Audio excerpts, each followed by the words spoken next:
Hello guys, welcome to my YouTube channel. जैसे कि आप जानते हैं हम सोशोलॉजी का सिलेबस कंप्लीट करा रहे हैं। सो मैंने यूनिट नंबर 2 का पार्ट 1 ऑलरेडी अपलोडेड कर दिया है और अभी मैं आज पार्ट 2 अपलोड कर रही हूँ। तो आप लोग पहले जाके पार्ट 1 देख कर आइए अगर आपने पार्ट 1 नहीं देखा है, वरना आपको पार्ट 2 समझ नहीं आएगा। So let's get started.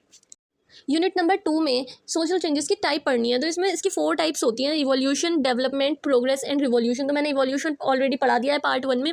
अब डेवलपमेंट, प्रोग्रेस एंड रिवॉल्यूशन पढ़ेंगे, फिर ये यूनिट भी कंप्लीट हो जाएगी। फिर हम थर्ड यूनिट स्टार्ट करेंगे। सबसे पहले देख लेते हैं social development. Social development is a form of social change that moves in an upward direction that increase the level of efficiency, independence and interdependence of organisation. Social development society में development लाता है जो आगे की तरफ हो रहा है। मतलब किसी भी सांस्कृतिक सामाजिक उन्नति को हम सोशल डेवलपमेंट कहते हैं। जैसे कोई भी चेंज हो रहा है, अगर वो आगे की तरफ हो रहा है तो उसको हम कहेंगे कि डेवलपमेंट हो रही है। लेकिन अगर कोई चेंज पीछे की तरफ हो रहा है, कोई उन्नति नहीं हो रही है आर्थिक, सांस्कृतिक, सामाजिक, तो हम उसको डेवलपमेंट नहीं मानेंगे। अब देख लेते हैं, एक सोशोलॉजिस्ट थे हेड, जिन्होंने डेफिनेशन दी है सोशल डेवलपमेंट की। According to Head, social development means development of good attitudes towards life, development of inner consciousness and acceptance of basic moral principle by the member of society. Society में रहने वाले लोग अच्छाई की तरफ बढ़ने लगे, उनमें अच्छाई का विकास होने लगे, डेवलपमेंट होने लगे, और वहाँ पे लोग शिक्षित हो और अपने फैसले खुद ले सकें, तो हम समझेंगे कि वहाँ का डेवलपमेंट हो गया है हेज के according. So students, I hope आपको समझ आ गया होगा कि सोशल डेवलपमेंट क्या होता है। मतलब चेंजेस तो कई प्रकार के होते हैं, अच्छे से बुरे की ओर, बुरे से अच्छे की ओर, लेकिन जो अच्छे से बेकार से अच्छे की ओर हो उसको हम सोशल डेवलपमेंट कहते हैं। और हेज वाला दी गई डेफिनेशन भी आपको समझ आ गई होगी। अब देख लेते हैं various areas of social development. मतलब सोशल डेवलपमेंट कहाँ कहाँ, किन किन एरियाज में होता है। Man is a social animal and all his activity take place in society. In fact man is depend on society and society on man. मतलब मनुष्य एक सामाजिक प्राणी है और उसकी सारी जो भी एक्टिविटीज होती है वो सोसाइटी पर डिपेंड करती है, और मनुष्य पूरा सोसाइटी पर डिपेंड करता है, समाज पर डिपेंड करता है, और समाज मनुष्य पर डिपेंड करता है। Social developments play a major role in the socialisation of man. Social development is a process which take place simultaneously in every field and not in any one field. There are many aspects और areas of social development. देखिए students, अगर कोई बच्चा है वो बचपन से ही तो सब कुछ सीख कर पैदा नहीं होता, वो पैदा होता है, फिर उस समाज में रह रहकर धीरे धीरे सब कुछ सीखता है, बाकी लोगों को देखता है और उनके जैसा बनता है। तो अगर वो अच्छे समाज में रहेगा तो उसका अच्छा समाजीकरण होगा, वो अच्छा व्यक्ति बनेगा बड़ा होकर। और अगर वो बेकार समाज में रहेगा तो वो उस समाज जैसे ढल जाएगा और वो भी बेकार व्यक्ति बनेगा, बुरा व्यक्ति बनेगा। तो इसलिए बहुत सारे जो विद्वान हैं उनका ये मानना है कि जैसे समाज में व्यक्ति रहता है वो वैसा बनता है, उस समाज के हिसाब से ढल जाता है। और ऐसा नहीं होता कि किसी भी एक फील्ड में सोशल मतलब डेवलपमेंट हो रहा हो, किसी एक फील्ड में नहीं हो रहा है। ये पूरा यूनिवर्सल होता है, हर फील्ड में डेवलपमेंट की जरूरत होती ही होती है, और ये सब जगह होता है। और अब देख लेते हैं ये कहाँ कहाँ पर होता है। सो फर्स्ट पॉइंट है डेवलपमेंट ऑफ सोशल रिलेशन। वहाँ पर सोसाइटी में रहने वाले लोगों का रिलेशन अच्छा होगा तभी तो डेवलपमेंट होगा। And development of social institution, social organisation में भी डेवलपमेंट होगा। एंड कल्चरल डेवलपमेंट, वहाँ के लोगों के रहने वाले लोगों का वे ऑफ लिविंग, सब में, और लैंग्वेज, सब में इंप्रूवमेंट होगा, सब में डेवलपमेंट होगा। इकोनॉमिकल डेवलपमेंट, वहाँ के फाइनेंशियल कंडीशन में भी सुधार होगा। पॉलिटिकल डेवलपमेंट भी आएगा। एंड टेक्नोलॉजिकल डेवलपमेंट होगा, वहाँ पर अच्छी अच्छी मशीन्स वगैरह सबका डेवलपमेंट होगा। एंड पर्सनैलिटी डेवलपमेंट तो होगा, जब सारे समाज आगे बढ़ेगा तो अपने आप पर्सनैलिटी में भी डेवलपमेंट होगा। एंड सोशल डेवलपमेंट तो ओवरऑल होगा ही। आई होप स्टूडेंट्स आपको समझ आ गया होगा कि सोशल डेवलपमेंट क्या है और ये किन किन क्षेत्रों में होता है। अब देख लेते हैं कौन कौन से फैक्टर होते हैं जो सोसाइटी के डेवलपमेंट में हेल्प करते हैं। Factors that help in social development. First, invention. Invention is directly related to the ability, resources and other cultural factors of the people of that society. As invention are happening at a fast pace, changes are also taking place in society. Social relations. So students, इसका बहुत simple meaning है। देखिए, अगर किसी society का व्यक्ति इस level का उसका IQ लेवल है कि वो सोच सकता है कि क्या चीज़ का उसको आविष्कार करना चाहिए, क्या चीज़ उसकी लाइफ ईजी बनाएगी, किस चीज़ का वो इन्वेंशन कर सकते हैं, तो वो उस मतलब इतने कैपेबल होने चाहिए वो लोग, तब हम मानेंगे कि वहाँ का सोशल डेवलपमेंट हो गया है। वरना ऐसा है, अगर कोई जगह पे लोग रह रहे हैं और उनका इतना IQ लेवल ही नहीं है, उनको पता ही नहीं है कि किस चीज़ से उनकी लाइफ ईजी होगी, क्या उनको इन्वेंशन करना चाहिए, वो जस्ट अपनी लाइफ जिए जा रहे हैं, तो फिर वहाँ का डेवलपमेंट कभी भी नहीं हो सकता है। And the second point is diffusion. The process of social development depend on the diffusion of inventions. Social development is taking place due to the diffusion of inventions. Diffusion मतलब जैसे जैसे सोसाइटी में लोग इन्वेंशन करते जा रहे हैं उसी तरह से उसका डिफ्यूज़न होता चला जा रहा है और उस सोसाइटी का सोशल डेवलपमेंट होता जा रहा है।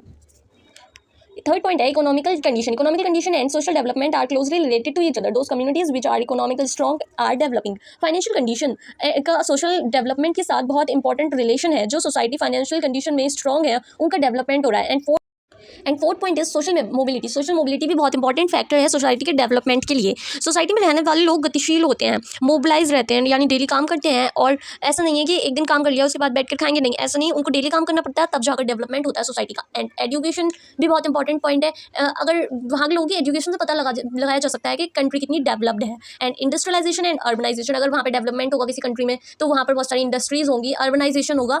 ये बहुत इंपॉर्टेंट फैक्टर है सोशल डेवलपमेंट के। अब पढ़ेंगे सोशल डेवलपमेंट के फीचर्स यानी विशेषताएं। अगर एग्जाम में सोशल डेवलपमेंट के कैरेक्टरिस्टिक्स लिख कर आएगा तो आप लोग कंफ्यूज मत होना, कैरेक्टरिस्टिक्स एंड फीचर्स सेम होते हैं, आपको सेम पॉइंट्स लिख कर आने आंसर में। सो फर्स्ट पॉइंट है इंक्रीज इन ह्यूमन नॉलेज। जब सोसाइटी के लोग एजुकेटेड होंगे तभी वहाँ पर डेवलपमेंट आ पाएगा। And second point is increasing human control over natural forces. जो नेचुरल फोर्स है ह्यूमन उस पर नियंत्रण कर ले, वो कैसे करेगा? देखिए, जब कोई व्यक्ति इन्वेंशन के कारण नेचुरल फोर्स यानी प्रकृति का गुलाम नहीं बनता, उस पर कंट्रोल पा लेता है, नियंत्रण पा लेता है, तब उस सोसाइटी का डेवलपमेंट होता है। Third point is holistic development of human power. यानी स्टूडेंट्स देखिए, social development only financial development से ही रिलेटेड नहीं होता, बल्कि ह्यूमन की शक्ति यानी एनर्जी से भी रिलेटेड है, क्योंकि जब मानव में शक्ति होगी तभी वो सोशल डेवलपमेंट ला पाएगा। Based on science and technology, invention and industrialisation help करता है सोसाइटी के डेवलपमेंट में। जितने ज़्यादा इन्वेंशन होंगे, इंडस्ट्रियलाइजेशन होगा, उतना ही सोसाइटी में डेवलपमेंट होगा। And fifth point is freedom. Freedom is also very important factor of social development. सबको अपने अकॉर्डिंग सोचने की, डिसीजन लेने की फ्रीडम होनी चाहिए, तभी सोसाइटी का डेवलपमेंट हो सकता है। सो स्टूडेंट्स, अब सोशल डेवलपमेंट कंप्लीट हो चुका है एंड प्रोग्रेस देख लेते हैं। तो प्रोग्रेस स्टार्ट करते हैं। Man is social animal, hence he can not survive without society. मनुष्य एक सामाजिक प्राणी है, वो सोसाइटी के बिना नहीं रह सकता। Apart from this, he is also an active and purposeful animal, hence he not only adapt to nature but also change nature as per his comforts। जिस तरह मनुष्य सोसाइटी पर डिपेंड करता है, सेम सोसाइटी भी मनुष्य पर डिपेंड करती है। मनुष्य कोई भी काम करता है तो उसको करने के पीछे कोई ना कोई उद्देश्य होता है, मतलब हर काम के अपना अपना पर्टिकुलर गोल होता है। और मनुष्य अपने सुख सुविधा के अकॉर्डिंग प्रकृति यानी नेचुरल चीज़ों में सुधार कर लेते हैं, और इस तरह हम कह सकते हैं कि प्रोग्रेस हो रही है ह्यूमन्स की। Society and institution evolve. This evolution can be in both the direction toward and decline. Every change is not progress, because when the change happen well according to certain objectives, then it is called progress। Society and organisation में evolution होता है, and evolution के कारण society में change आते हैं और एक निश्चित डायरेक्शन में चेंज हो रहा है। वो टू टाइप से हो सकता है, worst to best and best to worst, means अच्छे से बुरे की ओर और बुरे से अच्छे की ओर। तो इवोल्यूशन में हमको ये नहीं पता होता कि कौन डायरेक्शन में चेंज हो रहा है, बस ये पता होता है कि चेंज हो रहा है टाइम के साथ। तो हर चेंज डेवलपमेंट नहीं होता। मतलब समाज में किसी, फॉर एग्जाम्पल, किसी समाज के लोग हैं जो पहले पढ़ाई करते थे, बहुत एजुकेटेड थे, और 20 ईयर्स बाद आगे की जो न्यू जनरेशन आई वहाँ पर लोग पढ़ाई ही नहीं कर रहे हैं, तो उसमें विकास नहीं हुआ है, मतलब डेवलपमेंट नहीं हुआ है टाइम के साथ, सिर्फ चेंज आया है, इवोल्यूशन हुआ है, लेकिन डेवलपमेंट नहीं हुआ है। देखिए, स्टूडेंट्स सिंपली समझते हैं कि चेंज किसी को हम डेवलपमेंट नहीं कह सकते, लेकिन अगर वो आगे की ओर हुआ है, मतलब बुरे से अच्छे की ओर हुआ है, उसको डेवलपमेंट प्रोग्रेस कह सकते हैं। अब देख लेते हैं गुरविच और मूर के द्वारा दी गई डेफिनेशन प्रोग्रेस की। गुरविच ने और मूर ने कहा है कि जो हमारे गोल है उसकी तरफ बढ़ना और मेहनत करना, उस गोल को अचीव कर लेना ही प्रोग्रेस होता है। और एंड सेकंड है लूमले के अनुसार देख लेते हैं डेफिनेशन। उनका कहना यह है कि प्रोग्रेस भी एक सोशल चेंज है जिसमें सोसाइटी में चेंज आता है, बट ये एक डिज़ायर डायरेक्शन में होता है। मतलब इसको करने के पीछे कोई लक्ष्य, कोई गोल होना ज़रूरी है। ये एक डिज़ायर डायरेक्शन में होता है, तो इसको किसी भी रैंडम डायरेक्शन में नहीं कर सकते। इसके पीछे एक निश्चित डायरेक्शन होती है जो हमारे गोल को अचीव करने में हमारी मदद करती है। अब देख लेते हैं फीचर्स ऑफ सोशल प्रोग्रेस। तो फर्स्ट पॉइंट है an indicator of change. Progress is not constant, it is constantly changing, it is definitely change in one direction and this change is for human welfare. मतलब ये रुकता नहीं है, ये constantly change होता है और ये एक डायरेक्शन में होता है जो ह्यूमन वेलफेयर के लिए होती है। Second point is fulfilment of desired objective. Every progression has an agreed goal. मतलब इसको करने के पीछे एक गोल होता है, सर्टेन ऑब्जेक्टिव होता है अपना। थर्ड पॉइंट है रिकॉग्नाइज डायरेक्शन। मतलब ये एक रिकॉग्नाइज डायरेक्शन में होता है जो हमारे गोल को अचीव करने में मदद करती है। And fourth point is lack of universality. मतलब ये होता तो हर जगह है, लेकिन सबको अपना अपना, मतलब सबके अलग अलग गोल होते हैं, वो प्लेस टू प्लेस डिफरेंट होते हैं। अब आप लोगों ने इसकी विशेषताएं तो समझ ली। अब ये देखिए सोशल इवोल्यूशन एंड प्रोग्रेस के बीच का डिफरेंट, ये दोनों मैंने 5 पॉइंट्स लिखे हैं, आप इनको याद कर लीजिएगा। और ये डिफरेंस आ सकता है एग्जाम में आने के ज़्यादा चांसेस होते हैं, इसलिए आप इसको याद ज़रूर कर लीजिएगा। और कोई भी पॉइंट आपको नहीं समझ आए तो आप कमेंट कर दीजिएगा, मैं उसको अच्छे से एक्सप्लेन कर दूंगी। एंड अब स्टार्ट करते हैं रिवॉल्यूशन। रिवॉल्यूशन लास्ट टॉपिक है इस चैप्टर का, जल्दी से रिवॉल्यूशन कंप्लीट कर लेते हैं और फिर इस चैप्टर को एंड करते हैं। ये भी एक सोशल चेंज का टाइप है। हमने इवोल्यूशन, डेवलपमेंट एंड प्रोग्रेस, इसके 3 टाइप पढ़ लिए हैं, और ये 4th टाइप है रिवॉल्यूशन। और अब हम इसमें कुछ विद्वानों द्वारा दिए गए मीनिंग को समझते हैं। ऑथर बोर का कहना है कि रिवॉल्यूशन का मतलब होता है सोसाइटी के किसी भी एरिया में आर्थिक सामाजिक किसी भी एरिया में परिवर्तन आ जाना, रिवॉल्यूशन कहलाता है। आप लोगों ने हिस्ट्री में रिवॉल्यूशन पढ़ा होगा, तो उसमें क्या होता है, उसका मतलब होता है प्रयासों से समाज में परिवर्तन आ जाना, मेहनत के द्वारा क्रांति यानी रिवॉल्यूशन लाई जाती है। आप लोगों ने French revolution, German revolution, England revolution भी पढ़ी होगी। तो उसमें क्या हुआ था, वहाँ के लोगों ने मेहनत करके वहाँ पे परिवर्तन लाया था और अपने अपने हक की लड़ाई करी थी। ऐसी एडमंड ब्रूड ने कहा है कि अचानक से चेंज आ जाना सोशल रिवॉल्यूशन कहलाता है। अब इसकी विशेषताएं देख लेते हैं। Main feature of social revolution. First point is revolution is a method or type of social change. It is a change which does not happen consistently but occurs suddenly.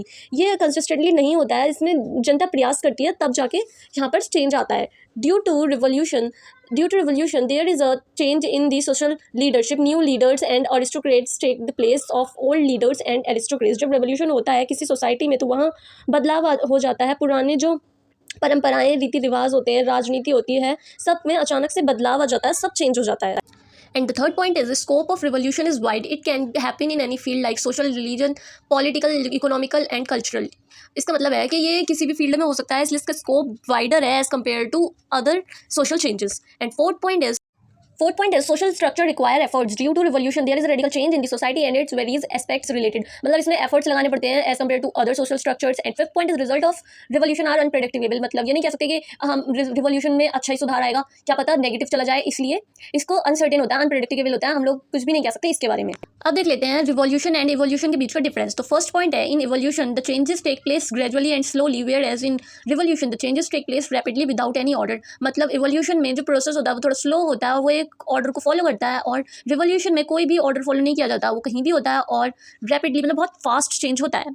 अब second point is development is a spontaneous process where revolution require conscious efforts to achieve success. मतलब हमें development में कोई भी इतना efforts नहीं लगाने पड़ रहे थे, अपने आप ही हम अपने डिजायर ऑब्जेक्टिव तक पहुंच जा रहे थे, डेवलपमेंट हो जा रही थी। लेकिन रिवॉल्यूशन में हमें एफर्ट्स लगाने पड़ते हैं, तब जाकर हम अपने डिजायर ऑब्जेक्टिव तक पहुंचते हैं, अपनी सक्सेस को अचीव करते हैं। And third point is evolution is natural concept while revolution is social concept. मतलब इवोल्यूशन तो नेचुरल प्रोसेस है, ये तो होगा ही वो, और रिवॉल्यूशन जो है वो सोशल कंसेप्ट है।